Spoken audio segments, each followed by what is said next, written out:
મૃત્યુ પછી મૃતદેહનું મોઢું કેમ ઢાંકી દેવામાં આવે છે?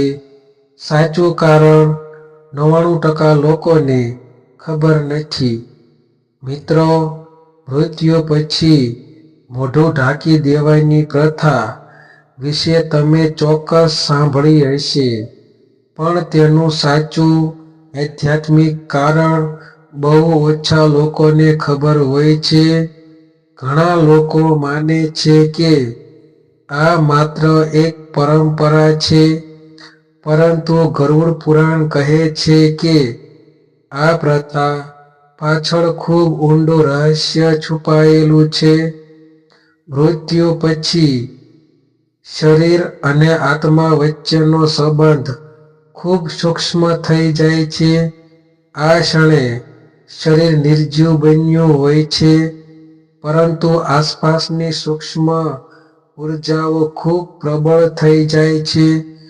મોઢું ઢાંકવાનું પ્રથમ કારણ એ છે કે શરીરના દ્વારા બહાર આવતી હવાને, ઉર્જાને અને વિબ્રેશનને સ્થિર રાખવામાં આવે છે, કારણ કે આ ક્ષણે પરિસરમાં અત્યંત નિર્મળ અને સંવેદનશીલ ઉર્જા રહે છે. શાસ્ત્રોમાં કહેવામાં આવ્યું છે કે મૃત્યુ પછી મોઢા દ્વારા સૂક્ષ્મ ઉર્જાનો ઉત્સંગ થતો રહે છે, અને તેને ઢાંકી દેવાનું કારણ એ ઉર્જાને શાંત અને સંરક્ષિત રાખવું છે. ગરુડ પુરાણ સ્પષ્ટ કહે છે કે આત્મા મૃત્યુ પછી થોડોક સમય આસપાસ જ રહે છે, અને એ સમય દરમિયાન કોઈ પણ પ્રતિક્રિયા કે અવ્યવસ્થાને ટાળવી જરૂરી છે. મોઢું ઢાંકવાથી શાંતિ, સ્વીકાર અને સંપૂર્ણતાનો સંદેશ મળે છે.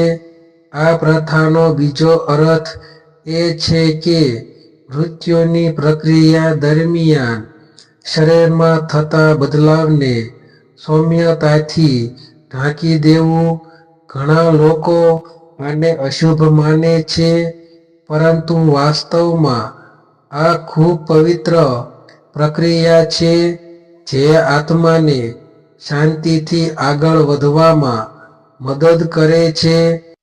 કારણ કે આ ક્ષણ ખૂબ ઉર્જાસભર હોય છે, અને મોઢું ઢાંકી દેવું એ ઉર્જાને શાંત રાખવાનો માર્ગ છે.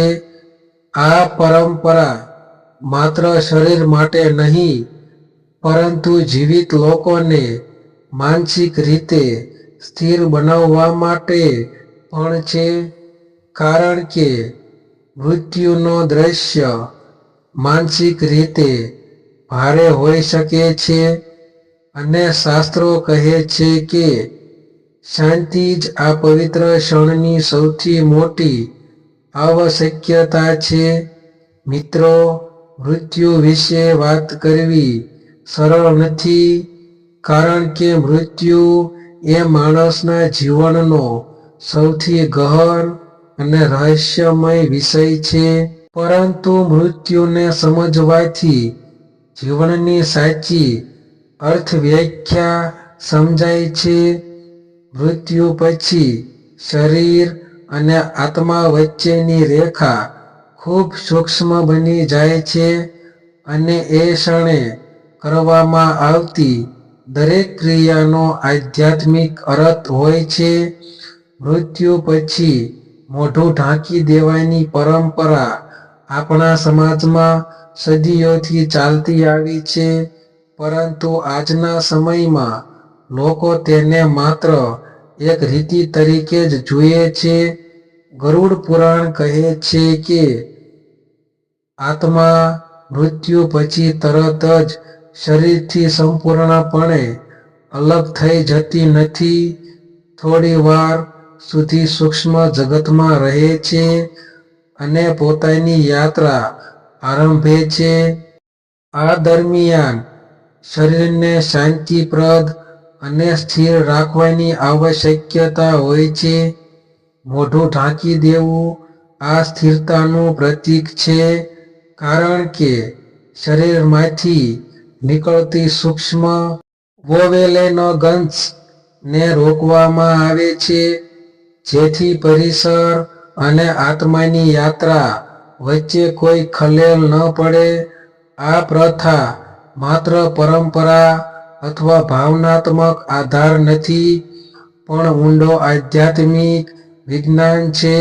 શાસ્ત્રોમાં કહેવામાં આવ્યું છે કે મૃત્યુ પછી શરીર કૌષ્ટમિક ઉર્જાનો એક માધ્યમ બની જાય છે અને મોઢું ઢાંકવાથી એ ઉર્જા સ્થિર રહે છે.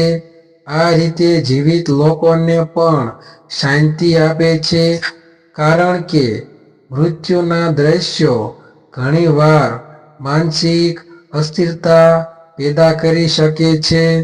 મોઢું ઢાંકી દેવું એટલે એ ક્ષણે સૌમ્યતા, શાંતતા અને સમર્પણનો સંદેશ આપવો.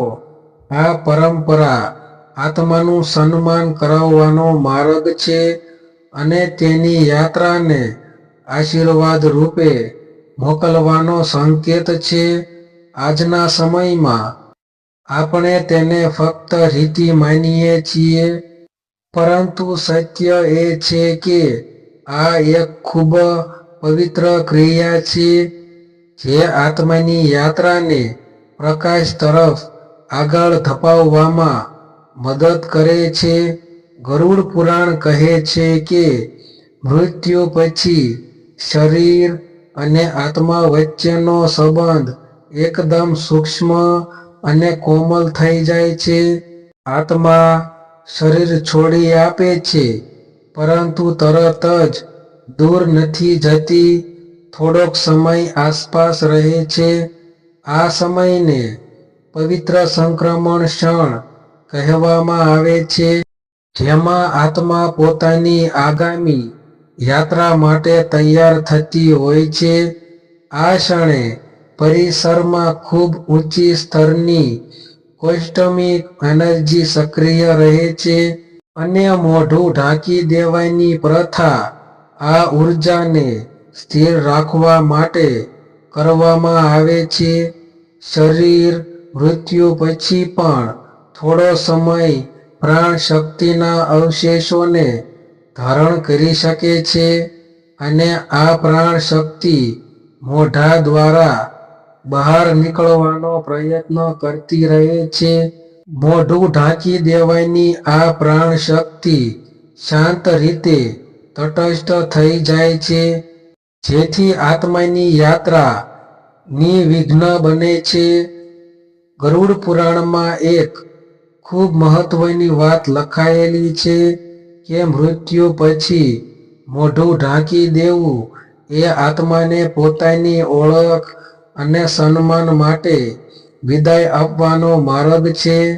મનુષ્યનો મોઢો જીવનભર અભિવ્યક્તિ, સંવાદ અને લાગણીઓનું પ્રતીક છે, અને મૃત્યુ પછી તેને ઢાંકી દેવું એ સૌથી ઊંચા માનનો સંકેત છે. આ તરીકે શરીરને પ્રકૃતિને શાંતિપૂર્વક અર્પણ કરવામાં આવે છે.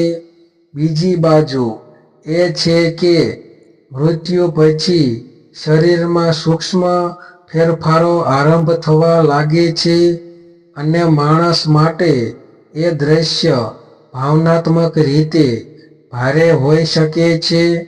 તેથી મોઢું ઢાંકવાથી આસપાસના લોકોનું મન શાંત રહે છે. કોઈ માનસિક ડર અથવા અસ્થિરતા પેદા થતી નથી. મૃત્યુ પછી પરિસરમાં ખૂબ નાજુક ઉર્જા ગુંજે છે, અને મોઢું ઢાંકવાથી આ પવિત્ર વાતાવરણ સુરક્ષિત રહે છે. શાસ્ત્રોમાં કહેવામાં આવ્યું છે કે મૃત્યુનો દ્રશ્ય જેટલો શાંત રહેશે, આત્માની યાત્રા તેટલી સરળતાથી આગળ વધે છે. મોઢું ઢાંકવાનો ત્રીજો પવિત્ર અર્થ એ છે કે માણસ મૃત્યુ પછી પણ પોતાની ગૌરવપૂર્ણ સ્થિતિમાં રહે. જ્યારે મોઢું ખુલ્લું રહે છે ત્યારે તે દ્રશ્ય સંબંધીઓ માટે દુઃખદાયી બની શકે છે અને મનને અસ્થિર બનાવી શકે છે. તેથી તેને સૌમ્યતાથી ઢાંકી દેવામાં આવે છે જેથી પરિવારને માનસિક શાંતિ મળે. ગરુડ પુરાણ એ એક સુંદર વાત કહી છે. મૃત્યુ એ યાત્રા છે અને મોઢું ઢાંકી દેવું એ આત્માને યાત્રાના દ્વાર સુધી શાંતિપૂર્વક પહોંચાડવાનો વિધિ છે. આ માત્ર પરંપરા નહીં પરંતુ આત્માની દિવ્ય યાત્રાને સહયોગ આપવાનો માર્ગ છે. આ સત્ય સમજવાથી મૃત્યુ પ્રત્યેનો આપણો દ્રષ્ટિકોણ બદલાઈ જાય છે અને આપણે સમજીએ છીએ કે મૃત્યુ એ ભય નહીં પણ પ્રકાશ તરફની મુસાફરી છે.